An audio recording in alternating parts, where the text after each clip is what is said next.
ప్రమాదం ఎప్పుడు ఏ రూపంలో పొంచి వస్తుందో ఎవ్వరూ ఊహించలేరు. మన ఇంట్లో మనం ప్రశాంతంగా ఉన్నాం అనుకుంటాం, కానీ అగ్ని ప్రమాదం జరిగితే పరిస్థితి ఏంటి? హాంకాంగ్లో భారీ టవర్లలో జరిగిన అగ్ని ప్రమాదం ఇలాంటిదే. అందుకే ఈ విషయంలో కనీస జాగ్రత్తలు తీసుకోవాలి. మరి ముఖ్యంగా హై రైజ్ టవర్లలో ఉండే వాళ్ళ పరిస్థితి ఏంటి? 30వ అంతస్తులో అగ్ని ప్రమాదం జరిగితే కాపాడటం సాధ్యమా? ఈ హై రైజ్డ్ బిల్డింగ్స్ ఎంతవరకు సేఫ్? అనుకోని అగ్ని ప్రమాదాలు జరిగితే రెస్క్యూ చేయటం సాధ్యమేనా? సాక్షి స్పెషల్ ఫోకస్. అభివృద్ధి చెందుతున్న హైదరాబాద్ మహానగరంలో ఏటేటా జనాభా సంఖ్య భారీగా పెరుగుతోంది. జనాభాకు తగ్గట్లుగా నగరంలో నిర్మాణాలు కూడా పెద్ద ఎత్తున జరుగుతున్నాయి. ముంబై తర్వాత హైదరాబాద్ నగరం హై రైజ్ బిల్డింగ్స్లో 2వ స్థానంలో ఉందంటేనే మనం అర్థం చేసుకోవచ్చు. ఒకప్పుడు 5 ఫ్లోర్లు ఉంటేనే అతిపెద్ద బిల్డింగ్గా చెప్పుకునేవాళ్ళు. ఇప్పుడు 20 ఫ్లోర్లు ఉన్న భవనం కూడా జన దృష్టిలో పెద్దది కాదు. 30 ఫ్లోర్లు దాటాల్సిందే. ప్రస్తుతం హైదరాబాద్లో 40 అంతస్తుల భవనాలు కూడా ఉన్నాయి. తక్కువ స్థలంలో ఆకాశాన్నంటే భారీ నిర్మాణాలు అందుబాటులోకి వచ్చేశాయి. గత నెల హాంకాంగ్లో జరిగిన ఘోర అగ్ని ప్రమాదం దృశ్యాలివి. 1 కాదు 2 కాదు, ఏకంగా 7 టవర్లకు నిప్పంటుకుంది. ఒక్కో టవర్లో 30కి పైగా అంతస్తులున్నాయి. అత్యాధునిక అగ్నిమాపక వ్యవస్థ ఉన్నప్పటికీ సిబ్బంది మంటల్ని అదుపులోకి తీసుకురాలేకపోయారు. ఫలితంగా 120 మందికి పైగా మృతి చెందారు. మొన్నటికి మొన్న గోవాలో జరిగిన అగ్ని ప్రమాదం ఇంకా కళ్ల ముందు మెదులుతూనే ఉంది. ఓ నైట్ క్లబ్ లో అగ్ని ప్రమాదం జరిగి ఏకంగా 25 మంది మృత్యువాత పడ్డారు. ఇంటర్నెట్ లో వైరల్ అయిన ఈ 2 ప్రమాద దృశ్యాలు ప్రతి ఒక్కరిని షాక్ కి గురి చేశాయి. అదే టైంలో చాలా మంది మధ్యలో కొత్త ప్రశ్నలు తలెత్తాయి. హైదరాబాద్ లోని భారీ భవంతిలో అనుకోని అగ్ని ప్రమాదం జరిగితే ఈ స్థాయిలో ఎక్విప్మెంట్ అందుబాటులో ఉందా? అసలు ఇంత ఎత్తుకు వెళ్లి మంటల్ని ఆర్పగలిగే అగ్నిమాపక యంత్రాలు మన దగ్గర ఉన్నాయా? హైదరాబాదీలకు ఈ డౌట్స్ రావడానికి ఓ కారణం ఉంది. ప్రస్తుతం నగరంలో ఎటు చూసినా భారీ భవంతులే. ఒకప్పుడు కోకాపేట, ఫైనాన్షియల్ డిస్ట్రిక్ట్, నానక్రామ్గూడ లాంటి ప్రాంతాలకే పరిమితమైన ఆకాశ హర్మ్యాలు ఇప్పుడు నగరం చుట్టుపక్కల వెలుస్తున్నాయి. అటు వనస్థలిపురం నుంచి ఇటు మేడ్చల్ వరకు, మరోవైపు పటాన్ చెరువు నుంచి రాజేంద్రనగర్ వరకు ఎటు చూసినా ఎత్తైన భవనాలు. తాజాగా గట్కేసర్లో 72 అంతస్తుల భారీ భవనానికి అనుమతి కూడా వచ్చేసింది. ఇలా నలుదిక్కుల హై రైజ్ బిల్డింగ్లు వచ్చేస్తున్నాయి. మరి అలాంటి భవంతుల్లో అగ్ని ప్రమాదాలు జరిగితే పై అంతస్తుల్లో మంటల్ని ఆర్పేంత సామర్థ్యం తెలంగాణ అగ్నిమాపక దళానికి ఉందా? హై రైజ్ బిల్డింగ్స్ కి హైదరాబాద్ కేర్ ఆఫ్ అడ్రస్ గా మారింది. 100 కోట్లు వెచ్చించి భూములు కొనుగోలు చేసి రియల్ ఎస్టేట్ వెంచర్లు వేస్తున్నారు. ఒక్కో భవనం 20 నుంచి 50 అంతస్తుల వరకు నిర్మిస్తున్నారు. డిజైన్, ప్లానింగ్, మెటీరియల్, టెక్నాలజీ లాంటి అంశాల విషయంలో పక్కాగా ఉన్నప్పటికీ ఫైర్ సేఫ్టీ విషయంలో కొంతమంది జాగ్రత్తలు తీసుకోవటం లేదు. ఇదే ఇప్పుడు చాలా మంది కస్టమర్లను ఆందోళన కలిగిస్తోంది. దీనికి సంబంధించి fire and security association of India ఆధ్వర్యంలో హైదరాబాద్ లో సమావేశం కూడా జరిగింది. ఎంతో మంది నిపుణులు తమ అభిప్రాయాల్ని వెల్లడించారు. అగ్ని ప్రమాదాలు చోటు చేసుకోకుండా తీసుకోవాల్సిన జాగ్రత్తల్ని అపార్ట్మెంట్ నిర్మాణం ప్రారంభమైనప్పటి నుంచే పాటించాలని చెబుతున్నారు నిపుణులు. సేఫ్టీ మెజర్స్ అన్ని ఇన్ఫ్రాస్ట్రక్చర్ లోనే రావాలని సూచిస్తున్నారు. ఇంత చేసినప్పటికీ కొంతమంది బిల్డర్లు ఎగ్జిట్ పాయింట్ మూసేస్తున్నారని, దానివల్ల మొదటికే మోసం వస్తోందని ఆందోళన వ్యక్తం చేస్తున్నారు. ఫైర్ డిపార్ట్మెంట్ కి ఉన్న మ్యాండేట్ ప్రకారం మేము ఖచ్చితంగా ఈ బిల్డింగ్స్కి ప్రొవిజన్ ఎన్ఓసి, అట్లాగే ఆక్యుపెన్సీ ఎన్ఓసి ఇస్తాము.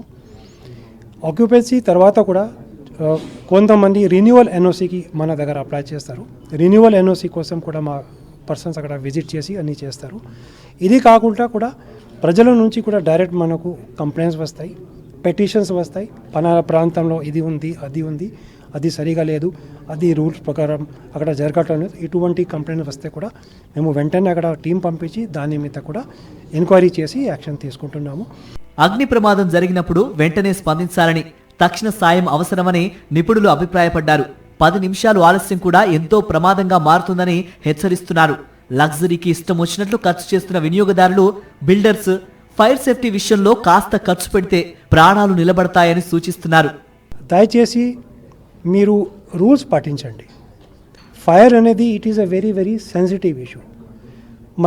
మన లైఫ్లో ఏదైనా ఉంటే, ఏదైనా మన ఎంటర్టైన్మెంట్ కావచ్చు, ఏదైనా ఉంటే దానికి ఖర్చు చేయటానికి అసలు మనకు ఏమీ ప్రాబ్లం లేదు. కానీ when it comes to matter of life and death, fire సంబంధించిన ఏదైనా ఉంటే ప్రతి స్టేక్ హోల్డర్కి కూడా నేను మీ ద్వారా అపీల్ చేస్తున్నాను. మీరు దయచేసి దీంట్లో ఎటువంటి కాస్ట్ కట్టింగ్స్ కానీ షార్ట్ కట్స్ అడాప్ట్ చేయకండి. విక్రమ్ మాన్సింగ్ లాంటి నిపుణులు మంచి సూచనలు చేస్తున్నారు. కానీ అవన్నీ క్షేత్రస్థాయిలో అమలవుతున్నాయా? అసలు అంత ఎత్తులో ప్రమాదం జరిగితే కాపాడే ఎక్విప్మెంట్ మన దగ్గర ఉందా? వందల కోట్ల రూపాయలు పెట్టి స్థలాలు కొనుగోలు చేస్తున్నారు బిల్డర్లు. అక్కడ భారీ టవర్లు నిర్మిస్తున్నారు. ఈ క్రమంలో ఫైర్ సేఫ్టీ లాంటి నిబంధనలను తేలిగ్గా తీసుకుంటున్నారు కొంతమంది. కోట్ల రూపాయలు పెట్టి ఫ్లాట్ కొంటున్న వినియోగదారులు కూడా ఫైర్ సేఫ్టీ ప్రమాణాలను చెక్ చేయకుండానే ఇళ్లు కొనుగోలు చేస్తున్నారు. ఎత్తైన టవర్స్లో ఫ్లాట్ కొనుగోలు చేసేటప్పుడు ఫైర్ సేఫ్టీ ఉందా లేదా అనేది ఖచ్చితంగా చూడాలి. బహుళ అంతస్తుల భవనంలో అగ్ని ప్రమాదం సంభవిస్తే పరిస్థితి ఏంటి? ఈ ప్రశ్నకి సమాధానం వెతకడానికంటే ముందు అసలు మన ఫైర్ సేఫ్టీ సామర్థ్యం ఎంత, మన దగ్గర ఉన్న ఎక్విప్మెంట్ ఏంటి, ఈ విషయాలు ఒకసారి చూద్దాం. తెలంగాణ అగ్నిమాపక దళం వద్ద అత్యాధునిక పంపింగ్ ఫైర్ ట్యాంకర్లున్నాయి. వీటితో పాటు రసాయన పరిశ్రమలో అగ్ని ప్రమాదం జరిగినప్పుడు స్పందించే ఫోమ్ ఫైర్ ట్యాంకర్స్ కూడా ఉన్నాయి. హైడ్రాలిక్ రెస్క్యూ టూల్స్తో పాటు కటింగ్ అండ్ క్రషింగ్ టూల్స్ నిత్యం అందుబాటులో ఉన్నాయి. అగ్ని ప్రమాదం జరిగినప్పుడు డ్రోన్ ద్వారా తీవ్రతను పరిశీలించే టెక్నాలజీ కూడా ఉంది. ఇక సిబ్బంది వెళ్లలేని చోటుకి కూడా వెళ్లి మంటల్ని ఆర్పేసే ఫైర్ ఫైటింగ్ రోబోల్ని కూడా అగ్నిమాపక దళం సమకూర్చుకుంది. ఫ్రాన్స్ నుంచి వీటిని కొనుగోలు చేసి హైదరాబాద్, రంగారెడ్డి, పటాన్చెరు ఏరియాల్లో వీటిని అందుబాటులో ఉంచారు. గోడౌన్లు, ఇండస్ట్రియల్ ఫైర్స్ లో ఇవి చక్కగా పనిచేస్తాయి. కాకపోతే ఎత్తైన భవనాల్లో జరిగిన అగ్ని ప్రమాదాల్లో వీటి ఉపయోగం ఉండదు. అడ్వాన్స్డ్ రెస్క్యూ వెహికల్ ను కూడా ఈ మధ్య కొనుగోలు చేశారు. దీన్ని స్లోవేనియా దేశం నుంచి దిగుమతి చేసుకున్నారు. అప్పట్లోనే 6 కోట్ల రూపాయలు ఖర్చు చేశారు. ఎలాంటి విపత్తులు సంభవించినా అన్ని రకాల పరికరాలు ఇందులో ఉంటాయి. మరీ ముఖ్యంగా భవనాలు కుప్పకూలినప్పుడు, లిఫ్ట్లో ఇరుక్కుపోయినప్పుడు, వరదల సమయంలో ఈ వెహికల్ అద్భుతంగా పనిచేస్తుంది. కానీ హైరైజ్ భవనాల్లో అగ్ని ప్రమాదాలు జరిగినప్పుడు దీని సేవలు పరిమితం. వీటితో పాటు ఎత్తైన భవనాల్లో ప్రమాదం జరిగితే రక్షించేందుకు బాహుబలి క్రేన్ ని కూడా సమకూర్చుకుంది అగ్నిమాపక దళం. అయితే ఇక్కడ సమస్య ఏమిటంటే అతి భారీ భవనాల్లో తలెత్తే మంటల్ని ఆర్పే సాధనాలు మాత్రం ఫైర్ సేఫ్టీ డిపార్ట్మెంట్ వద్ద లేవు. హైరైజ్ బిల్డింగ్ లో అగ్ని ప్రమాదం జరిగితే 18 ఫ్లోర్ల వరకు మాత్రమే వెళ్లగలిగే స్కై లిఫ్ట్లు తెలంగాణ ఫైర్ డిపార్ట్మెంట్ వద్ద అందుబాటులో ఉన్నాయి. నగరం చుట్టూ 30 అంతస్తులకు మించి భవనాలు వెలుస్తూ ఉంటే అగ్నిమాపక దళం మాత్రం ఆ స్థాయిలో అప్గ్రేడ్ అయినట్టు కనిపించడం లేదు. 100 మీటర్ల ఎత్తు వరకు వెళ్లగలిగే నూతన లిఫ్ట్ మిషన్ కోసం ప్రభుత్వానికి ప్రతిపాదన పెట్టినట్లు తెలుస్తోంది. ఒకవేళ ప్రభుత్వం ఈ ప్రతిపాదనకు గ్రీన్ సిగ్నల్ ఇచ్చినా కూడా ఈ మిషన్ రెడీ అవ్వడానికి మరో 2 ఏళ్ల సమయం పట్టే అవకాశం ఉంది. 100 మీటర్లంటే దాదాపు 35 అంతస్తుల వరకు వెళ్లి మంటలార్పే సామర్థ్యం ఫైర్ డిపార్ట్మెంట్కు వస్తుంది. మరి ఆ పై అంతస్తుల్లో ఉండేవారి పరిస్థితి ఏంటి? ఎంత ఎత్తులో ఉంటే అంత గొప్ప అనుకుంటున్న వాళ్ళంతా ఈ విషయాన్ని గుర్తించాలంటోంది fire safety association of India. దీనికి సంబంధించి అవగాహన కార్యక్రమాలు కూడా నిర్వహిస్తున్నారు. టాల్ బిల్డింగ్స్కి వచ్చేసరికండి అక్కడ ఎవాక్యుయేషన్ అనేది చాలా కష్టమవుతుంది. ఎటువంటి ఫైర్ ఇన్సిడెంట్ అయినా మనకి మన బిల్డర్స్ కానీ లేకుంటే కన్సల్టెంట్స్ కానీ దానికి సంబంధించినటువంటి అన్ని సిస్టమ్స్ ప్రొవైడ్ చేస్తున్నారు. బట్ ఒక పెద్ద గ్యాప్ ఎక్కడొస్తుందంటే అక్కడ ఉన్న వాళ్ళకు కూడా ఫైర్ వచ్చినప్పుడు ఎలా బయటికి వెళ్ళాలి, ఎలా ఎవాక్యుయేషన్ అవ్వాలి అన్న దాని మీద అవగాహన చాలా తక్కువ ఉంటుంది. సో ఆ విషయంలో ఎఫ్ఎస్ఐ నుంచి మనం చేస్తున్నాం. ప్రస్తుతం హైదరాబాద్ లో ఎటు చూసినా ఆకాశాన్ని తాకే భవనాలు కనిపిస్తున్నాయి. 20 అంతస్తుల భవనాలు చాలా నిర్మాణంలో ఉన్నాయి. కొన్ని ప్రాంతాల్లో 50 అంతస్తులు, ఆపై ఎత్తు దాటి ఇంకా పైకి వెళ్తున్నారు.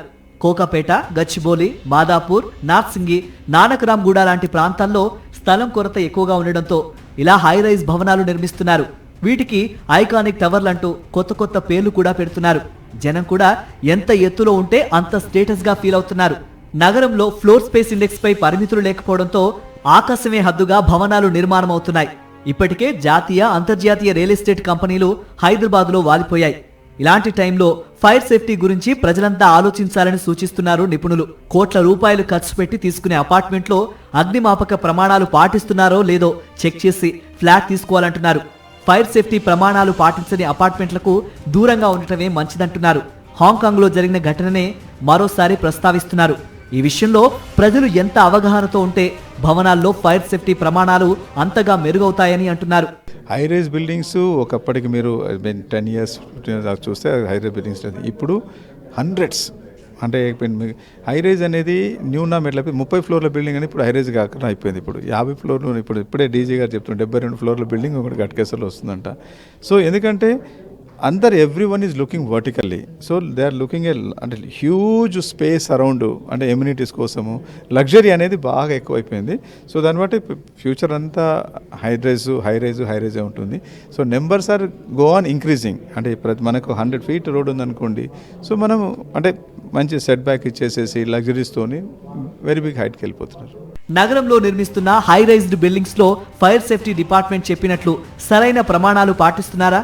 ఒక చిన్న నిప్పురవ్వ పెద్ద అగ్ని ప్రమాదానికి దారితీయొచ్చు. ప్రస్తుతం ఉన్న ఏర్పాట్లతో మంటల్ని ఆర్పడం సాధ్యమా? ఇలా ఎన్నో ప్రశ్నలు, అనుమానాలు తెరపైకొస్తున్నాయి. కొత్తగా నిర్మిస్తున్న హై రైజ్డ్ బిల్డింగ్స్ లో ప్రమాదాలు, విపత్తులు నివారించేందుకు వీలుగా కొన్ని నిబంధనలు, ఏర్పాట్లు తప్పనిసరి. ప్రతి బిల్డర్ తప్పనిసరిగా ఫైర్ డిపార్ట్మెంట్ నుంచి ఎన్ఓసి తీసుకోవాలి. ఖచ్చితంగా బిల్డింగ్ చుట్టూ 7 మీటర్ల సెట్ బ్యాక్ ను ఉంచాలి. దానివల్ల ప్రమాదాలు జరిగినప్పుడు ఫైర్తో పాటు డిజాస్టర్ వాహనాలు రెస్క్యూ చేయడానికి అవకాశం ఉంటుంది. వీటన్నింటికంటే ముఖ్యంగా భవనం మెయింటెనెన్స్ కూడా చాలా కీలకం అంటున్నారు నిపుణులు. కొత్త భవనాల్లో అగ్ని ప్రమాదాలు కాస్త తక్కువే. ఏళ్లు గడిచే కొద్దీ భవనంలో సమస్యలు తలెత్తుతాయి. మరీ ముఖ్యంగా వైరింగ్ లాంటి సమస్యలు వస్తాయి. కాబట్టి బిల్డింగ్ మెయింటెనెన్స్ తప్పనిసరి అంటున్నారు నిపుణులు. ఎమర్జెన్సీ ఎగ్జిట్ స్టేట్స్ నిర్మాణంతో పాటు ప్రతి ఫ్లోర్లో ఫైర్ సేఫ్టీ ఏర్పాట్లు సమకూర్చాలనే నిబంధనలున్నాయి. అయితే ఎన్ని చేసినప్పటికీ భారీ భవంతుల్లో కొన్నిసార్లు ప్రమాదాలు జరుగుతాయని, హైరైజ్ బిల్డింగ్లో ప్రమాదాలు నివారించేందుకు అగ్నిమాపక దళాన్ని అప్గ్రేడ్ చేస్తున్నామని అంటున్నారు fire DG Vikram Man Singh. Fire department కంటిన్యూస్గా మన దగ్గర ఉన్న ఎక్విప్మెంట్, మన దగ్గర ఉన్న గ్యాజెట్స్, వెహికల్స్కి కంటిన్యూస్గా అప్గ్రేడ్ చేస్తున్నాము. ఇప్పుడు మన దగ్గర ఉన్న బ్రాంటో స్కై లిఫ్ట్స్ మన ఒక 10 years ముందు మనం కొనేసాము. అప్పటికి ఈ హై రైజ్ బిల్డింగ్స్కి పరిస్థితి వేరేగా ఉంది. కానీ ఇప్పుడు మనం చూస్తున్న హైట్స్ కూడా పెరుగుతున్నాయి. దానికి రిక్వైర్మెంట్ మన వెహికల్స్, హై రైజ్ ఎక్విప్మెంట్స్ అది కూడా చేస్తున్నాము. కొంతమంది బిల్డర్లు నిబంధనలు బాగానే పాటిస్తారు. ఫైర్ సేఫ్టీ డిపార్ట్మెంట్ అధికారులు చెప్పిన రూల్స్ అన్ని పాటిస్తారు. కానీ ఫ్లాట్లు కొనుగోలు చేసిన ఓనర్లు సరిగ్గా మెయింటైన్ చేయకపోతే ప్రమాదాలు సంభవిస్తాయి. అసోసియేషన్ కు బిల్డింగ్ కు హ్యాండ్ ఓవర్ చేసిన తర్వాత మెయింటైన్ చేయడం అతి ముఖ్యం. ఇప్పుడు వస్తున్న హై రైజ్ బిల్డింగ్స్ అన్నిట్లో కూడా సిస్టమ్స్ అన్నీ చాలా పెట్టడం జరిగిందండి. కానీ మనం చూస్తున్న గ్యాప్ ఎక్కడొస్తుందంటే మెయింటెనెన్స్ ఆఫ్ ది సిస్టమ్స్. ఇప్పుడు ఏమవుతుందంటే బిల్డర్స్ జనరల్గా వాళ్ళు ఒక 2 ఏళ్ళో 3 ఏళ్ళో మెయింటైన్ చేస్తారు, లేకపోతే మేబీ 5 years మెయింటైన్ చేస్తారు. ఆ తర్వాత వాళ్ళు అసోసియేషన్స్కి హ్యాండ్ ఓవర్ చేసినప్పుడు అక్కడ వాళ్ళకుండే అవగాహన చాలా తక్కువ ఉంటుంది. సో వాళ్ళకెవరు టెక్నికల్ పీపుల్ లేకపోతే ఆ సిస్టమ్స్ని మెయింటైన్ చేయలేకపోవడం ఒకటి, వాళ్ళకి అవగాహన కార్యక్రమాలు నిర్వహించకపోవడం ఒకటి పెద్ద గ్యాప్ కింద మాకు కనపడుతుంది. నిజానికి మెయింటెనెన్స్ కు పెద్దగా ఖర్చు అవ్వదు. కేవలం అవగాహన పెంచుకుంటే చాలంటున్నారు కిడాయికు చెందిన రామ్ రెడ్డి. అవగాహనతో పాటు అప్రమత్తంగా ఉంటే చాలా ప్రమాదాలు నివారించవచ్చని చెబుతున్నారు. సేఫ్టీలో మెయింటెనెన్స్ అనేది వెరీ ఇంపార్టెంట్. మనం ఎంత బాగా కట్టి అన్నీ చేసినా కానీ దాన్ని ప్రాపర్గా మెయింటైన్ చేయకుండా, సపోజ్ మనం ఒక వాల్వ్ ఓపెన్ చేద్దామన్నప్పుడు అది ఓపెన్ కాదు, ఈ లోపల అది అయిపోతుంది. అంటే small things. So residents welfare అసోసియేషన్లు కూడా కొంచెం దీనికి ఇంపార్టెన్స్ ఇచ్చేసి అడిషనల్గా maybe 10 paisa, 20 paisa, 30 paisa square feet అవుతుండొచ్చు మెయింటెనెన్స్ కోసం. దానికి ఇంపార్టెన్స్ ఇస్తే ఈ ప్రమాదాలు జరిగినప్పుడు ప్రమాదం జరగకుండా మనం ఆపలేము. యాక్సిడెంట్ అనేది జరుగుతుంది. యాక్సిడెంట్ ఇమ్మీడియట్ యాక్షన్ ఉండాలన్నట్టు. మొత్తం మీద భాగ్యనగరంలో హై రైజ్ భవనాలు వెలుస్తున్న స్థాయిలో ఫైర్ సేఫ్టీ ప్రమాణాలు మెరుగుపడటం లేదనేది కఠోర వాస్తవం. కేవలం ఫ్లాట్లో స్థలం, ఎమ్యూనిటీస్ మాత్రమే చూస్తే సరిపోదు. ఫైర్ సేఫ్టీ ప్రమాణాలు కూడా ఉన్నాయా లేదా అనేది చెక్ చేసుకోవటం కస్టమర్ బాధ్యత. ఏ మాత్రం అలసత్వం వహించినా ఊహించని ప్రమాదానికి బీజం వేసిన వాళ్ళమవుతాం.